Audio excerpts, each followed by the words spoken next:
Before we begin, please leave a comment, share your thoughts and let us know your lessons learned in the comment section below. Don't forget to like the video and subscribe. The air in St. Bridget's Hospital was thick with anticipation, the beeping of monitors filling the room with a rhythm that felt all too steady. It was a rhythm that promised new beginnings. Mr. Duncan stood by the window, his eyes strained with the hope of a son he had long imagined.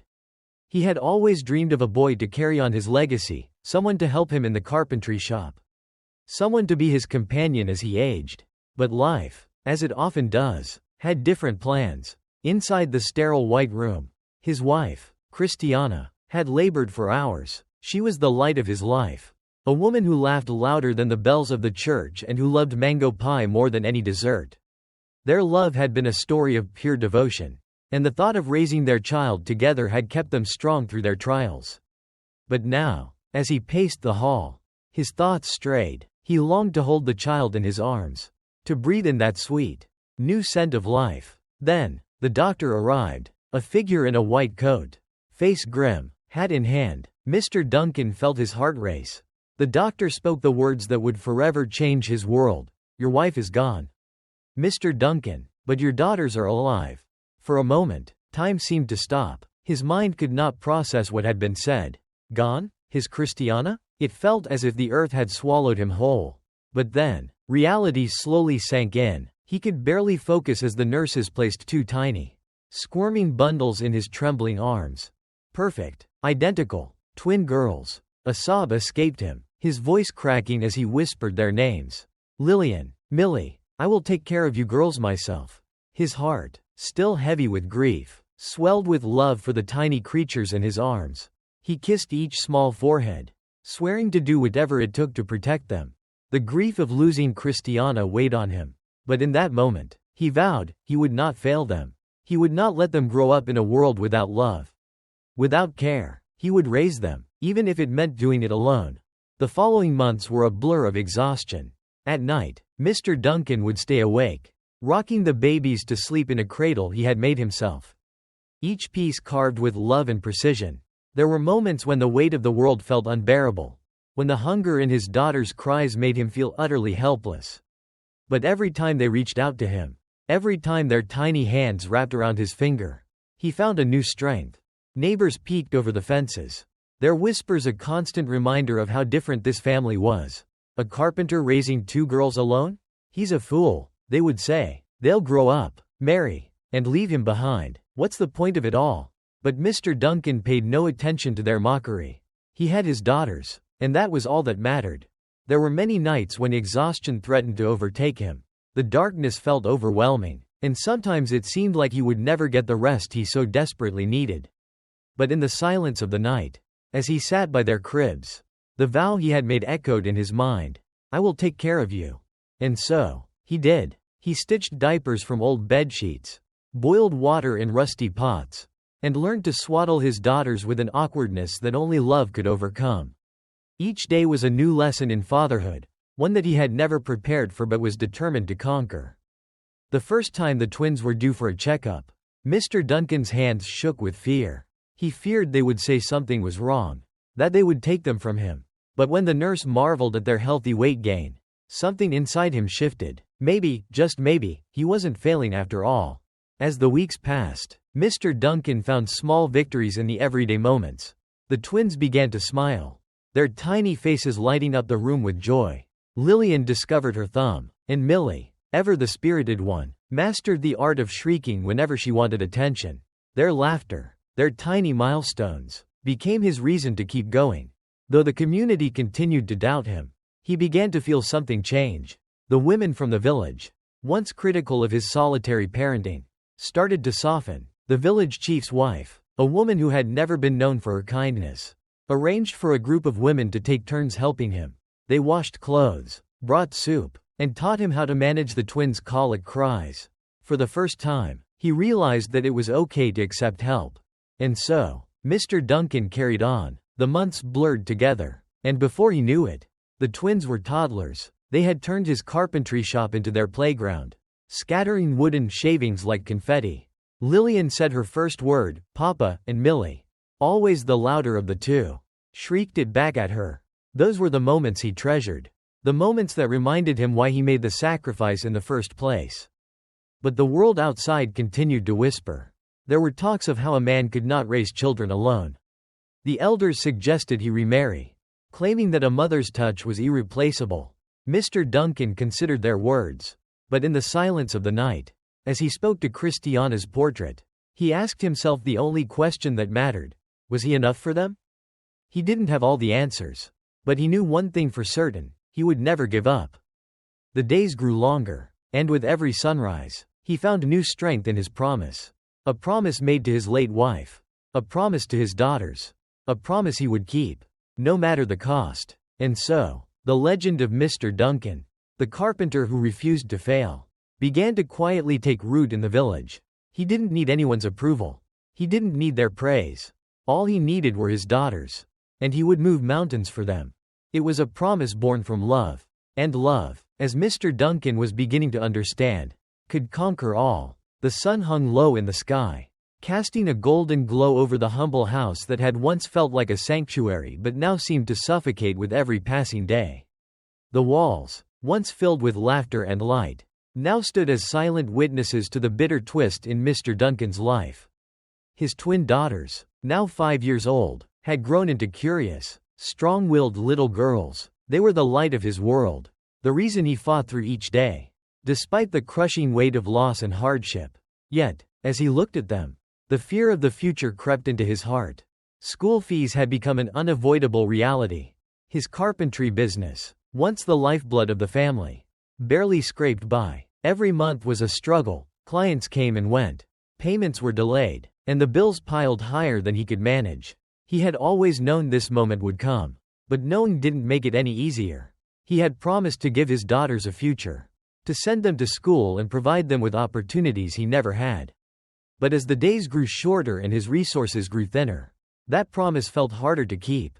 Duncan sat at the worn kitchen table, the weight of his thoughts pressing down on him. The twins played nearby, their laughter like music to his ears. But it didn't drown out the voice in his head telling him that he couldn't do this alone.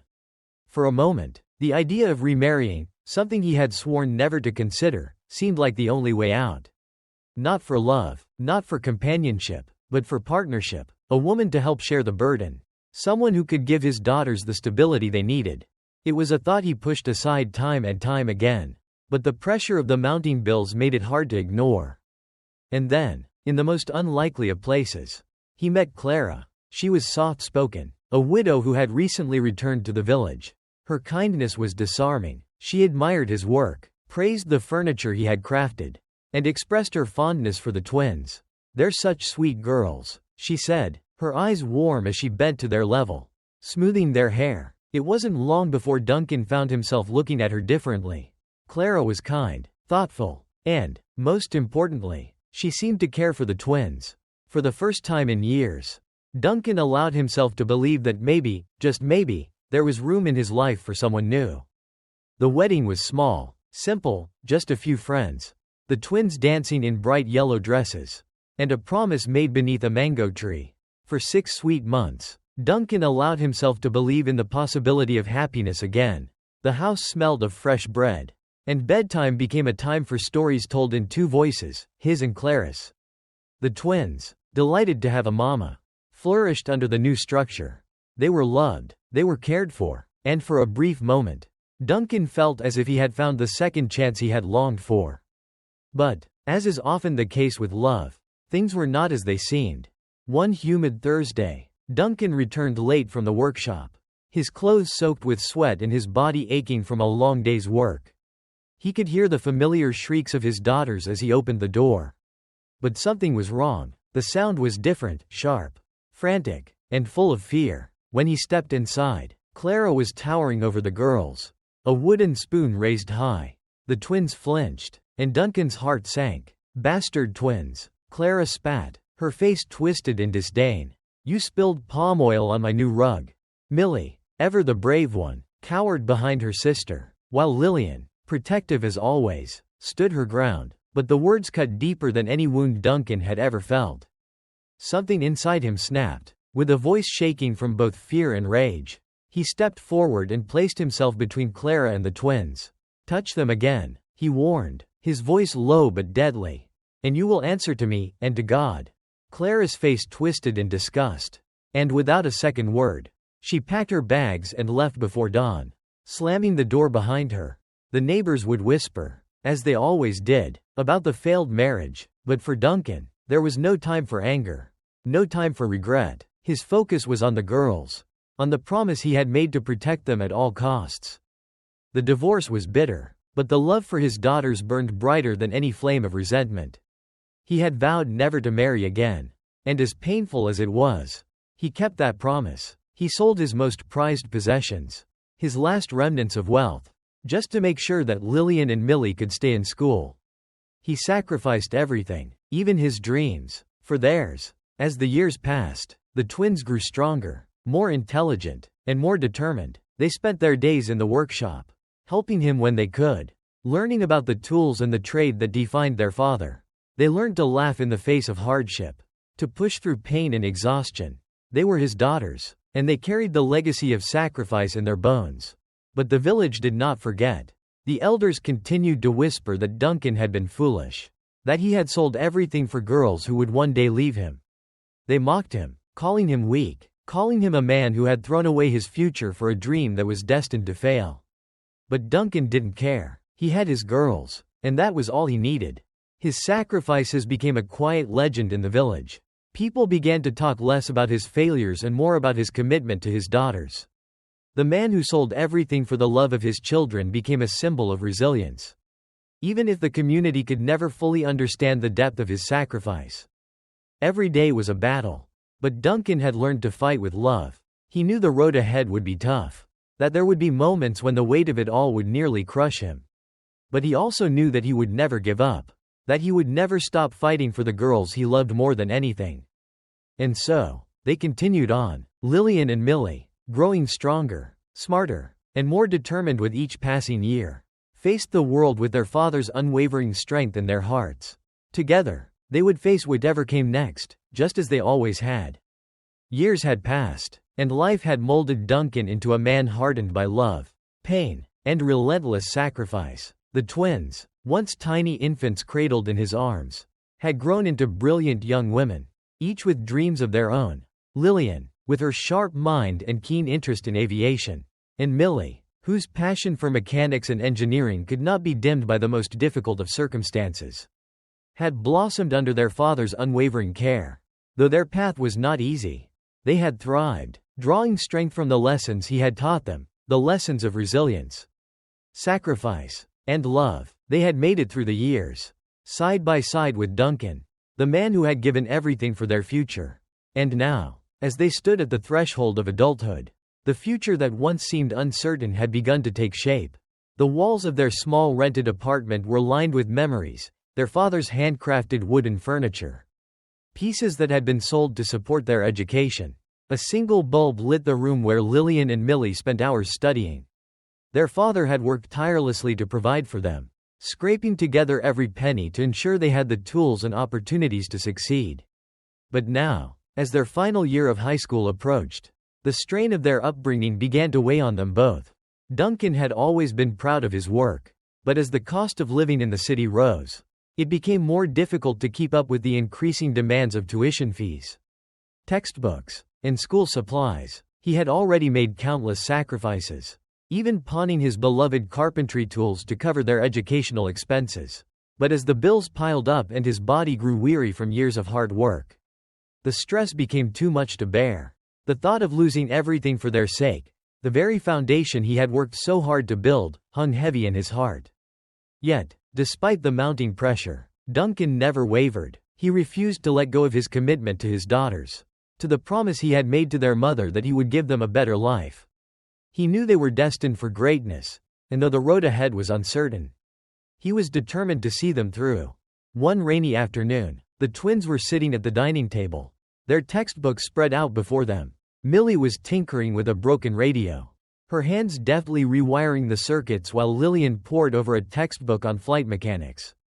Both girls, though exhausted, were driven by an unshakable desire to succeed. They had spent countless nights working to keep up with their studies, balancing their schoolwork with part-time jobs to help support their father. Duncan stood in the doorway, watching them with pride. His heart swelled as he realized just how far they had come. They had taken his sacrifices, his struggles, and turned them into their own triumphs. Yet, he couldn't help but feel a twinge of guilt. Despite their hard work, despite everything they had achieved, they still had so much more to overcome. It wasn't long before the first letter arrived. "Papa," Lillian called, her voice trembling with excitement. "I got accepted. I've been offered a place at Emerald Air Academy." Tears welled up in Duncan's eyes as he embraced her, his hands trembling with emotion. For so long, he had dreamed of this moment, of seeing his daughter take flight, literally and metaphorically. But even in that moment of joy, the reality of the financial burden hit him. The tuition fees for the academy were astronomical, and despite all of his sacrifices, they still didn't have enough. Millie, who had been quietly observing, stood up, her face set in determination.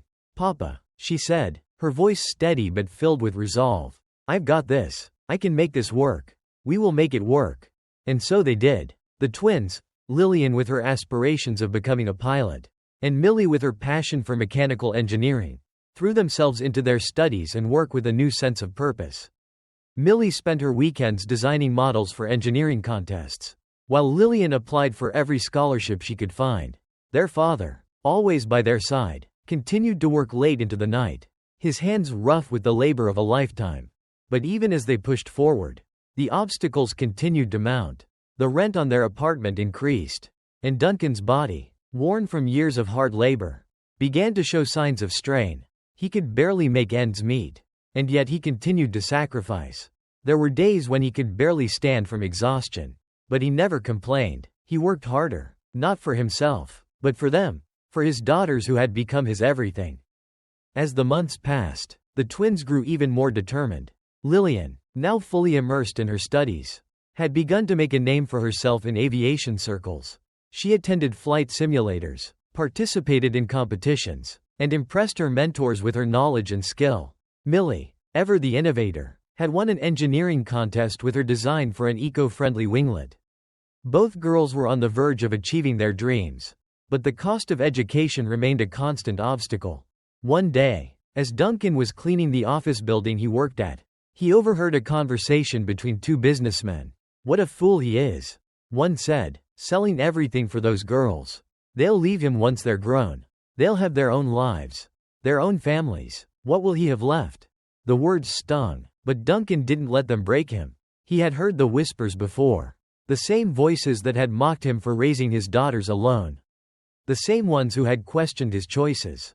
But now, as he wiped the sweat from his brow and continued his work, he knew they were wrong. The love he had given his daughters was not a foolish investment, it was a legacy. Soon after, the twins received their university acceptance letters. Lillian had been granted a partial scholarship to Emerald Air Academy, and Millie had secured a place at Tech Front University for mechanical engineering. Their future was finally within reach, and Duncan knew that, no matter how difficult it would be, he would find a way to get them there. The next few weeks were a blur of preparations. Duncan worked longer hours, scraping together every penny he could. Millie, who had already begun working part-time in a cafe, sent some of her earnings to her father to help cover their expenses. They tightened their belts, cutting back on anything they didn't need. But the stress of it all was starting to take its toll on Duncan's health. One evening, after a long day of work, he collapsed, his body unable to take any more strain.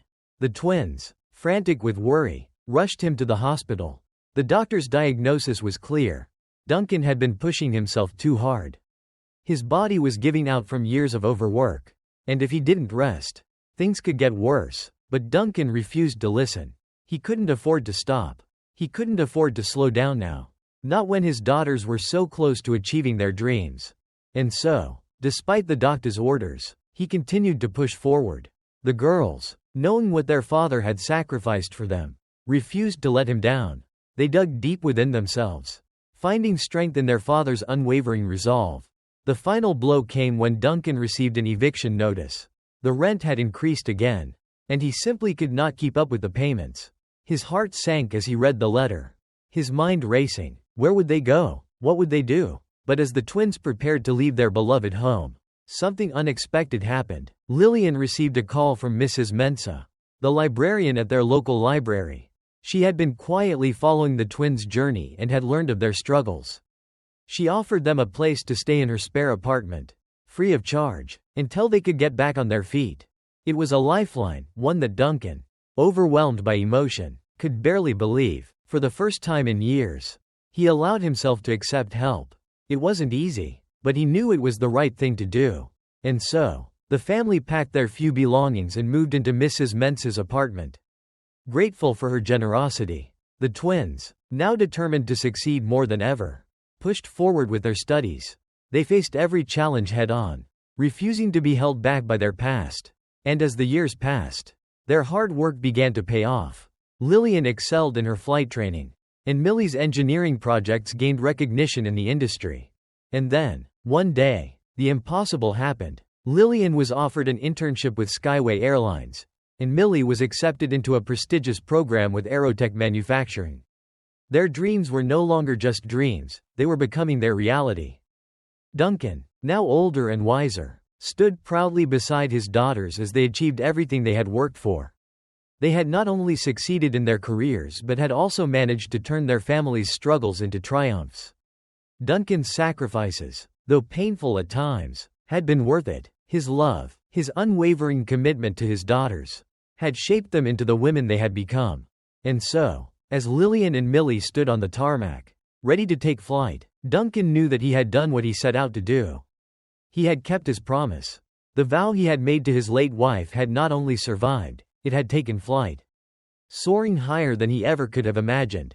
The legacy of a father's love had, indeed, defied gravity. Thank you so much for watching this story until the very end. Your time and attention mean the world to us. We hope that Duncan's unwavering love and sacrifice for his daughters have inspired you as much as it has inspired us. If you enjoyed this journey, don't forget to hit the subscribe button and leave your thoughts in the comments below. We'd love to hear what you think about the story and how it touched you. Your support keeps us going and helps us share more meaningful stories with you. See you in the next video.